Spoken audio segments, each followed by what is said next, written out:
Siang, Ferina.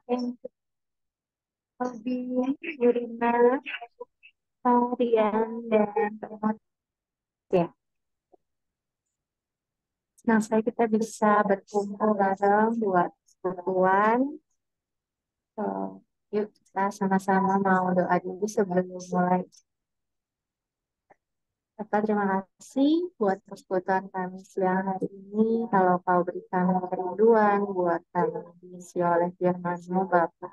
Kau yang berkati, Romo Thomas yang akan membawakan firman-Mu, apa yang telah Dia persiapkan, Rapi dan Kau yang pimpin Bapak, supaya pesan-Mu yang disampaikan pada setiap kami.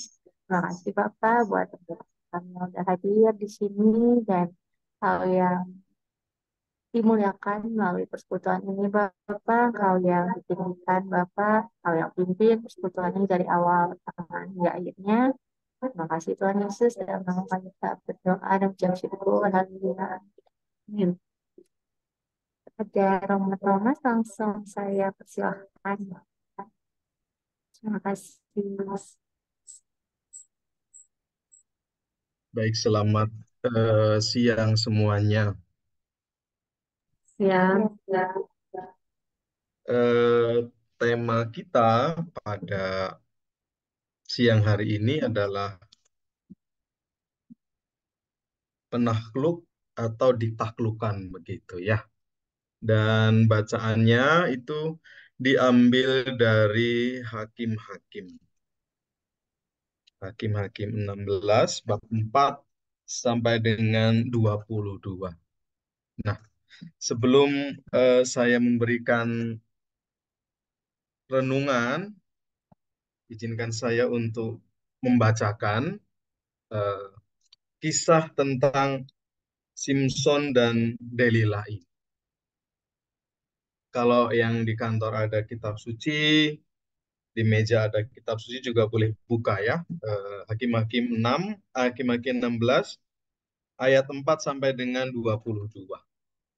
Supaya kita juga bisa mengikuti kisahnya.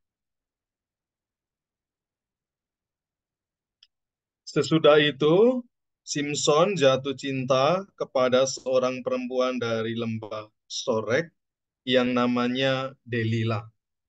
Lalu datanglah raja-raja kota orang Filistin kepada perempuan itu sambil berkata, "Cobalah bujuk dia untuk mengetahui karena apakah kekuatannya demikian besar dan dengan apakah kami dapat mengalahkan dia dan mengikat dia untuk menundukkannya.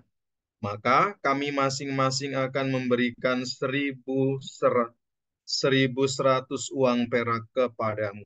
Lalu berkatalah Delila kepada Simpson, "Ceritakanlah kiranya kepadaku, karena apakah kekuatanmu demikian besar, dan dengan apakah engkau harus di dengan dengan apakah engkau harus diikat untuk ditundukkan?"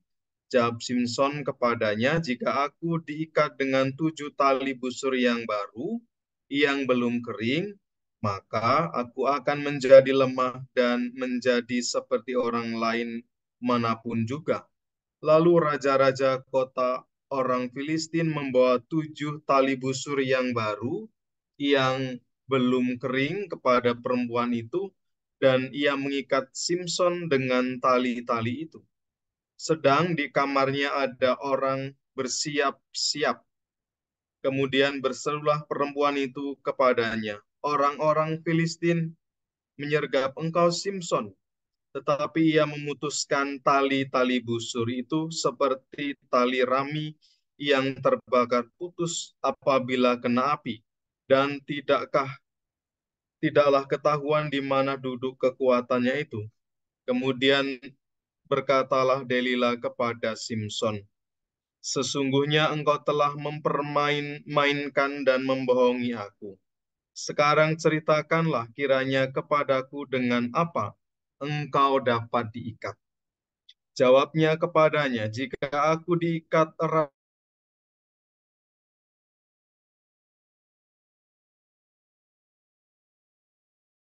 akan menjadi lemah dan menjadi seperti orang lain manapun juga. Kemudian Delila mengambil tali itu, tali baru, diikatkannya lah dia dengan tali-tali itu dan berseru kepadanya, orang-orang Filistin menyergap engkau, Simson. Di kamar ada orang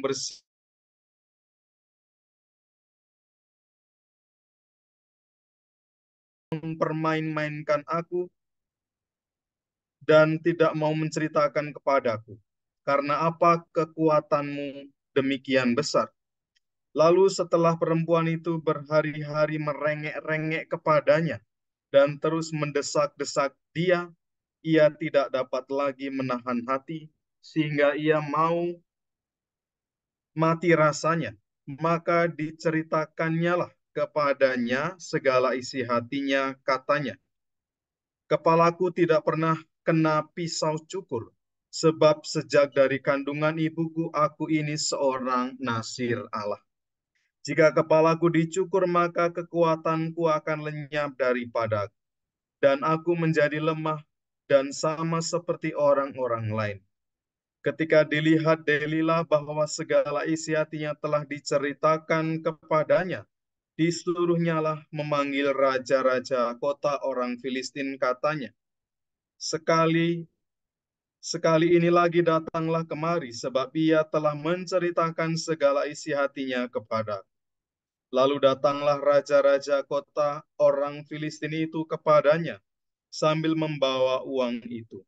Sesudah itu, dibujuknya Simson tidur di pangkuannya.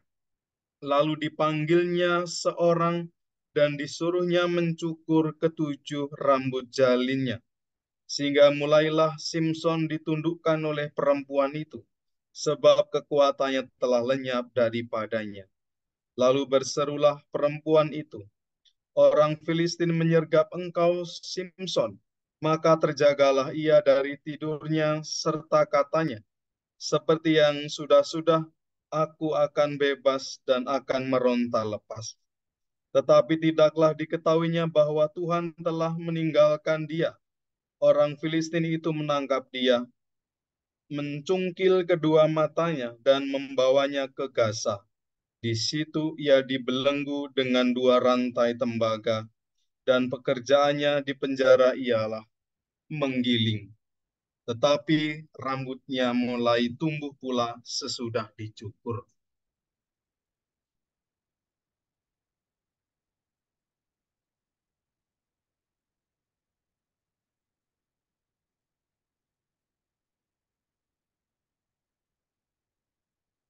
Bapak Ibu, saudari-saudara yang dikasihi Tuhan, kita baru saja mendengarkan kisah tentang Simson begitu ya. Dan Simson ini adalah alat pilihan Allah. Dia dipilih oleh Allah secara khusus. Dan kalau kita melihat perjalanan hidupnya, Simson ini disebut sebagai Nazir Allah begitu. Nasir itu adalah pribadi seseorang yang dikhususkan untuk Allah dan untuk tugas pelayanan bagi Allah, khususnya bagi orang-orang Israel sendiri, yang pada waktu itu sedang mengalami konflik, mengalami ketegangan dengan orang-orang Filistin. Maka kehadiran Simson ini adalah untuk kemudian menjaga, melindungi orang-orang Israel dari orang-orang Filistin. Nah, sebagai pilihan Allah begitu ya, sebagai pilihan Allah yang kita tahu lahirnya pun juga unik begitu. Lahirnya pun juga seperti Yesus katakanlah istri Manoa kemudian didatangi oleh malaikat, lalu kemudian lewat perbincangan, lalu istrinya itu kemudian mengandung dan melahirkan Simson itu sendiri. Dan sebagai Nasir Allah, orang yang dipilih Allah, tentu kemudian Simson harus menjaga hidupnya. Harus menjaga hidupnya dari halangan-halangan yang membuat Simpson ini jauh dari Tuhan. Misalkan dikatakan tidak boleh kemudian minum minuman keras. Tidak boleh kemudian meminum anggur, lalu kemudian memegang binatang yang mati, dan sebagainya. Saya merenungkan bahwa meskipun Simpson ini adalah pilihan Allah begitu, meskipun dia adalah pilihan Allah yang kemudian memiliki tugas khusus untuk menyelamatkan banyak orang, terutama orang-orang Israel begitu dari orang-orang Filistin. Toh pilihan Allah tetaplah manusia. Pilihan Allah tetaplah orang-orang biasa yang kemudian memiliki kerapuhan, memiliki kelemahan, juga memiliki sisi manusiawi. Yang kemudian sisi manusiawi itu kemudian bisa dieksplorasi, bisa dipakai oleh kuasa jahat untuk kemudian melemahkan pilihan Allah itu, kemudian menjatuhkannya. Maka kemudian dalam kisah yang baru saja kita dengarkan tadi, jelas sekali bahwa Simpson ini punya kelemahan terhadap perempuan begitu ya, terhadap cinta begitu. Maka dieksplorasilah bagian itu, bagian kelemahan dari Simpson itu. Walaupun sudah 3 kali begitu dicoba oleh Delila dengan berbagai bujuk rayu, tetapi tidak mempan begitu. Simpson tetap menjaga rahasia yang ada di dalam dirinya, menjaga eh, kelemahan yang kalau dibongkar ini pasti membuat dia kemudian lemah. Tetapi karena bujuk rayu Delila itu yang terus-menerus, kemudian sudah disertai dengan rengekan, disertai dengan tangis-tangisan, maka hati Simpson ini kemudian luluh juga begitu. Yang mengakibatkan bahwa kemudian Simpson menunjukkan kelemahannya. Maka kalau kita membaca, kalau tadi kita membaca dari ayat 15 sampai dengan 17, kita menemukan kelemahan yang dimiliki oleh Simpson. Berkatalah perempuan itu kepadanya, bagaimana mungkin engkau berkata, aku cinta padamu, padahal hatimu tidak tertuju kepadaku. Sekarang telah 3 kali engkau mempermain-mainkan aku, dan tidak mau menceritakan kepadaku, karena apakah kekuatanmu demikian besar? Lalu setelah perempuan itu berhari-hari merengek-rengek kepadanya, dan menangis, merengek-rengek kepadanya dan terus mendesak-desak dia, ia tidak dapat lagi menahan hati, sehingga ia mau mati rasanya. Maka diceritakannya. Maka setelah dirayu, bujuk rayu sedemikian rupa, kemudian jatuhlah si Simpson ini lalu menceritakan bahwa kelemahannya ya, ketika rambutnya itu kemudian dipotong, maka kekuatannya itu menjadi hilang.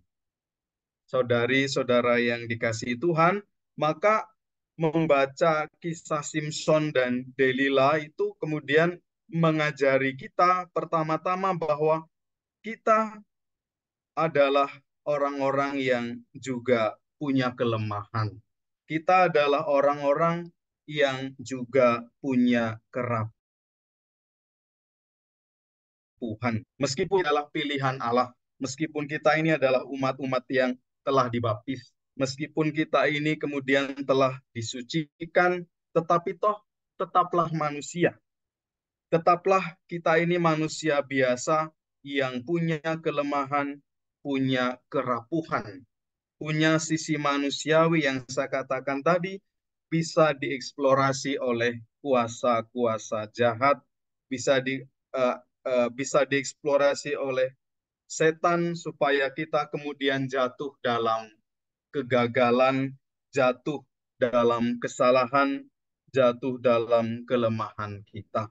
Kalau kita melihat perjanjian baru, lalu kita ketemu dengan sosok Petrus yang juga kemudian mengalami kegagalan sebagai murid Kristus, bahwa dia kemudian menyangkal Yesus 3 kali. Maka sebagai umat pilihan Allah pun, kita sebagai manusia juga punya kerapuhan. Dan ini kemudian perlu disadari oleh setiap kita. Simpson yang kuat, yang bisa mengalahkan 1.000 pasukan, yang bisa uh, berperang tanpa senjata pun juga pada akhirnya didapati kelemahannya. Maka ini kemudian menyadarkan kita bahwa tidak ada manusia yang sempurna. Tidak ada manusia yang tanpa celah. Tidak ada manusia tanpa kerapuhan. Maka pertama-tama kita diajak untuk belajar dari kisah itu bahwa ya tidak ada manusia yang sempurna sama sekali. Bahwa kita pasti punya kelemahan dan kerapuhan. Maka yang kedua adalah kelemahan dan kerapuhan yang kita miliki. Saya yakin bahwa setiap kita itu beda-beda.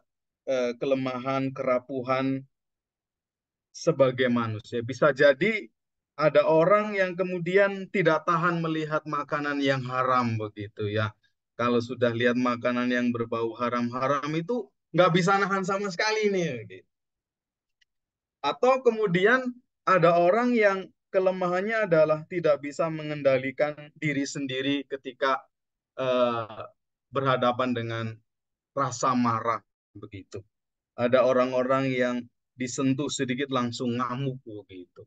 Lalu kemudian disinggung sedikit langsung pundung, ngamuk begitu.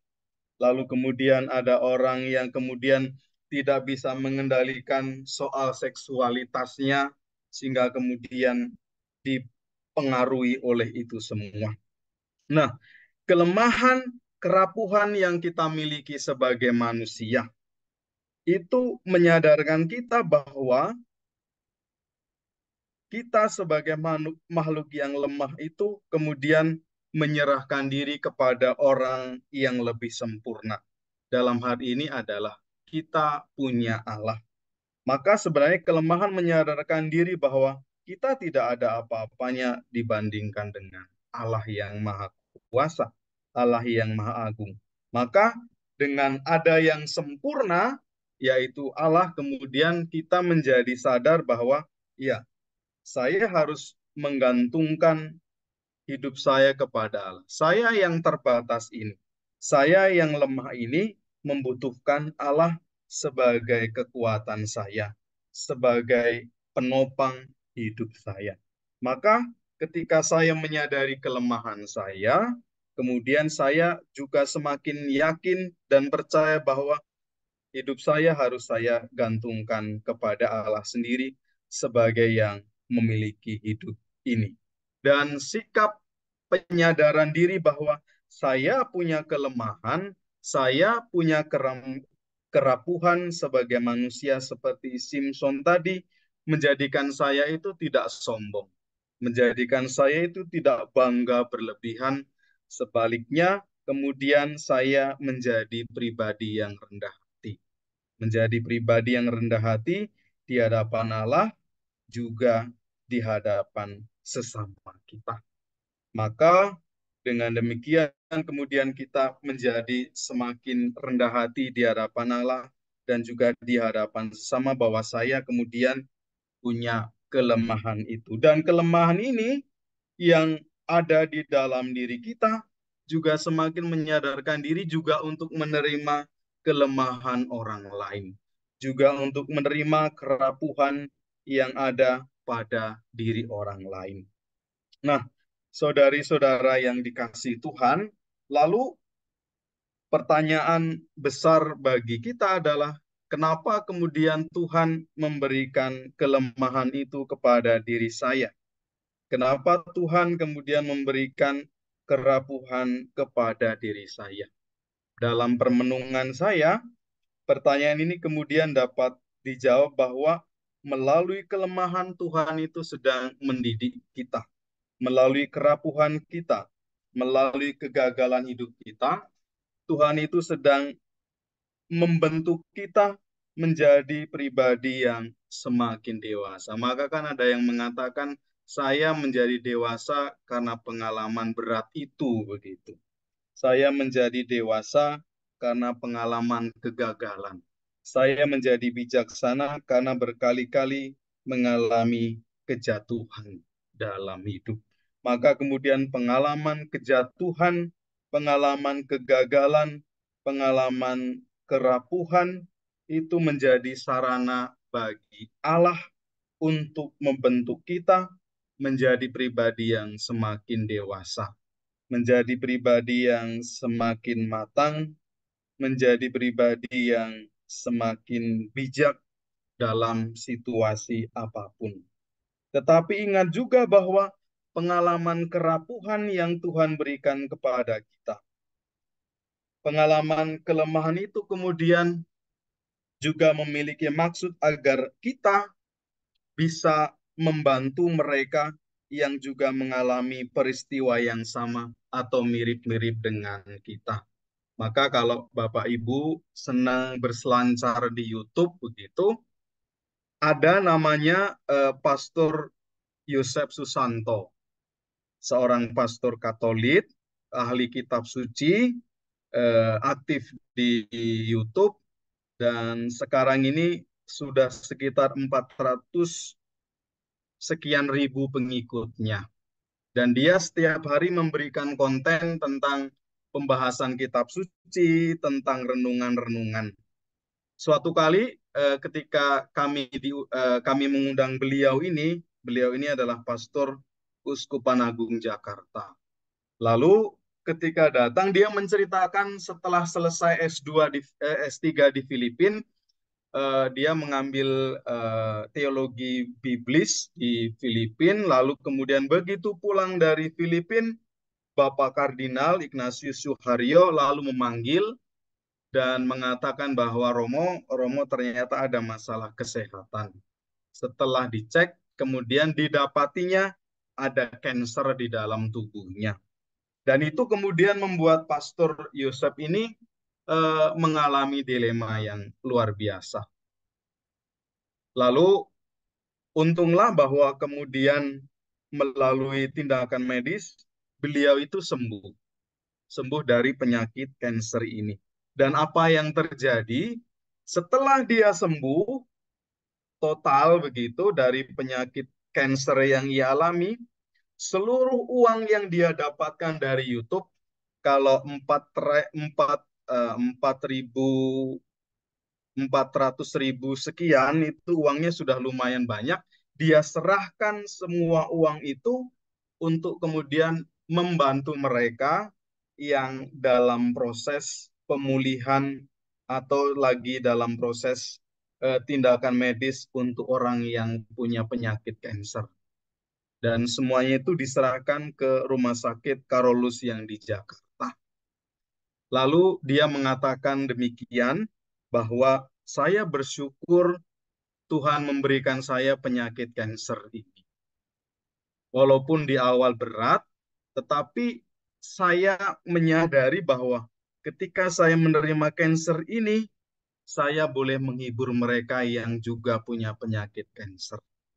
Saya bisa merasakan apa yang mereka rasakan. Dan semoga dengan donasi ini begitu, dari hasil YouTube, itu kemudian bisa membantu kemudian secara finansial mereka yang juga mengalami penyakit kanker. Saya merenungkan bahwa mungkin ketika mengalami kanker itu, kemudian orang bertanya-tanya Tuhan itu kemana? Kok Tuhan memberikan saya penyakit ini padahal saya ini sudah rajin berdoa, padahal saya ini sudah rajin ke gereja, padahal saya ini sudah banyak menyumbang ini, itu, dan sebagainya. Tapi kenapa Tuhan memberikan penyakit ini kepada saya? Tetapi pada akhirnya seperti yang saya katakan tadi, bahwa Tuhan memberikan satu kelemahan, memberikan pengalaman sakit, memberikan kegagalan, memberikan kita satu pengalaman yang mengecewakan, yang tidak enak, supaya kita belajar Lalu kemudian ketika sudah selesai dengan itu begitu ya, lalu kemudian kita bisa menghibur mereka yang juga mengalami hal yang sama.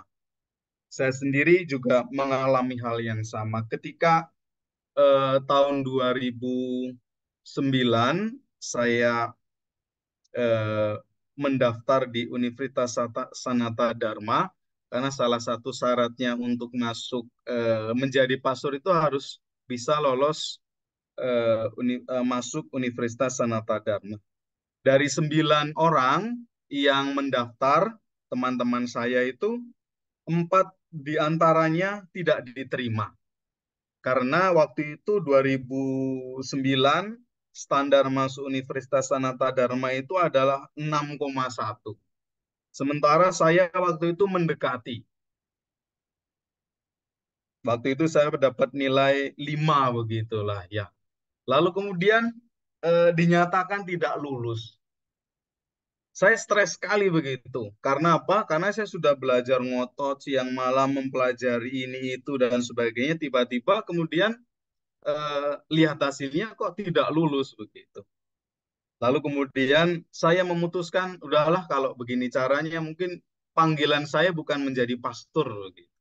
Mungkin saya harus keluar dari jalur menjadi seorang pastor, menjadi seorang romo yang memimpin umat. Lalu saya mendatangi pimpinan yang ada di tempat saya dan saya mengatakan, Romo, saya mau mundur dari SSCC. Saya tidak mau lagi jadi pastor karena saya gagal ujian masuk Sanata Dharma. Lalu pastor itu mengatakan, cobalah sekali lagi karena biasanya ada 3 kali tes begitu ya. Tes pertama tidak lulus dikasih kesempatan yang kedua. Tes kedua tidak lulus dikasih yang ketiga. Ketiga tidak lulus ya angkat koper pulang dari seminari begitu. Saya tes pertama sudah putus asa, sudah mau mundur, sudah mau pulang. Saya juga sudah telepon orang tua saya eh, dan orang tua saya itu setuju ya sudah kalau kamu merasa diri eh, tidak in, ya boleh pulanglah ke rumah begitu.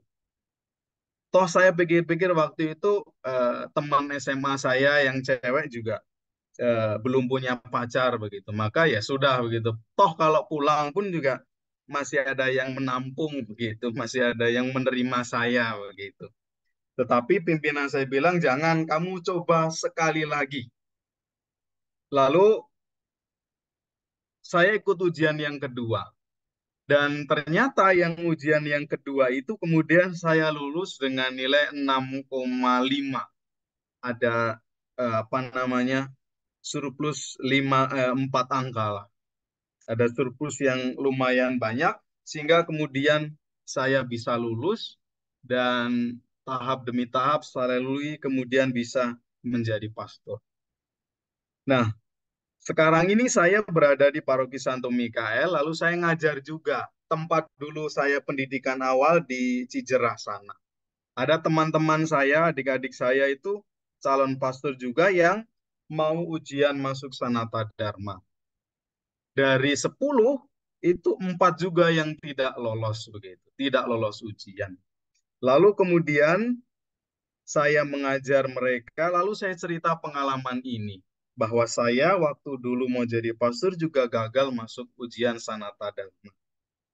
Lalu kemudian saya menguatkan mereka, jangan takut, jangan khawatir, pasti nanti kamu akan lulus. Pasti nanti kamu akan bisa mengerjakan dengan baik, yang penting tetap semangat. Setelah sekian lama kemudian saya merenungkan peristiwa itu, saya sampai pada kesimpulan bahwa ya waktu Tuhan memberikan kegagalan saya tidak lulus Universitas Sanata Dharma itu memang menyakitkan, memang mengecewakan diri saya. Bahkan kemudian saya bertanya, Tuhan kalau panggil saya kenapa saya gagal begitu.